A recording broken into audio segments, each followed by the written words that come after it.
So ayun guys, nakakapagod. Nag-akit kami dun sa paikot-ikot na hagdan. So finally, nandito na kami ngayon. Ito yung Pacalat River. So pangalawang beses pupunta dito pero ngayon lang ako aakyat. Doon sa sinasabi nilang pinakatuktok ng bundok na may mga statwa. May mga... Pero bago kayo makaakyat dito guys, kailangan nyo po muna magpaalam sa barangay council.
Dito sa Pacalat River.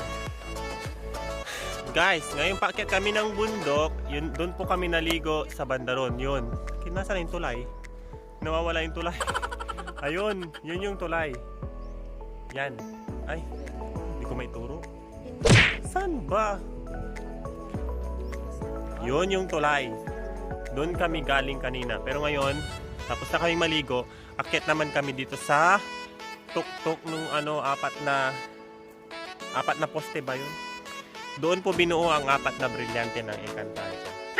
Hindi kami sa pag-akyat dito sa mahiwagang tuktok ng Pacalat River. Saan ang gagaling yung tubig? Pero nakakapagod. Pero okay lang na mapagod ka kasi pagdating mo dito sa tuktok, ang ganda. Presko yung hangin. Makakalanghap ka ng natural energy galing sa kalikasan sa apat na brilyante.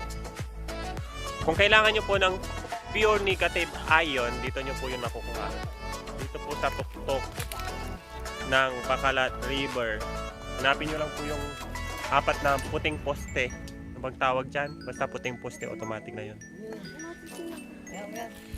Tapos yun yung bundok na sumasabog pag hindi nyo nakikita. Charing. Sa wakas, andito na kami sa tuktok. Sa mga gusto pong umakyat dito sa lugar na to, matatagpuan nyo po ito dito sa may Pacalat River, Mangatarem, Pangasinan. Yan po. Mga posting yan. May statwa. Tapos kitang-kita nyo po dito yung river. Yung Pacalat River. Yung pinakamalinaw na tubig dito sa Pangasinan. Bukod dito, katabi lang ito ang Malaluwag Hot Spring. So ito po yung balon. Tawag dito balong barado. Kasi meron na po siyang simento. Hindi na siya magpagkukunan ng tubig. So akit tayo guys. Akit lang ako Yan. Wala na po siya. Barado na po siya. Kaya okay lang maraglag kayo dyan. Huwag lang kayong mauntog. Pero kakapagod. Yun yung magandang ilog, pinakamalinaw na ilog. Maraming estatwa dito guys, puro mga angel. Mga angel na isinumpa na. Andito na ako sa ilang entablado ba to? Ano?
Makikipasyal po dito sa inyong mahiwagang palasyo.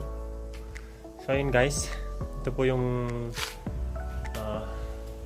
parang waiting shed dito sa ilalim, or parang ginagawa nilang kubo-kubo, pero may mga ano din, paglalagyan ng mga kuryente.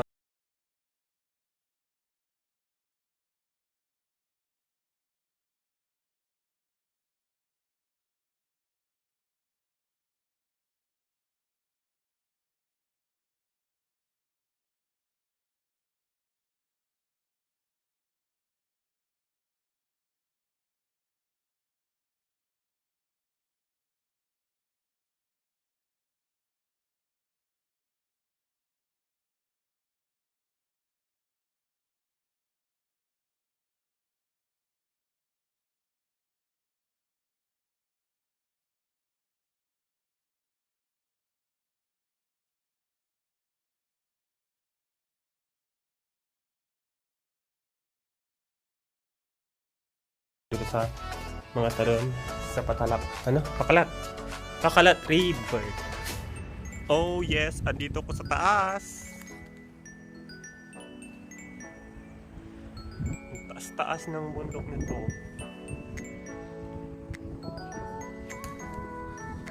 Sarap huminga dito, sarap no? Ang sarap mangulit ka ng hangin dito, kung pwede lang sanang ilagay sa galon.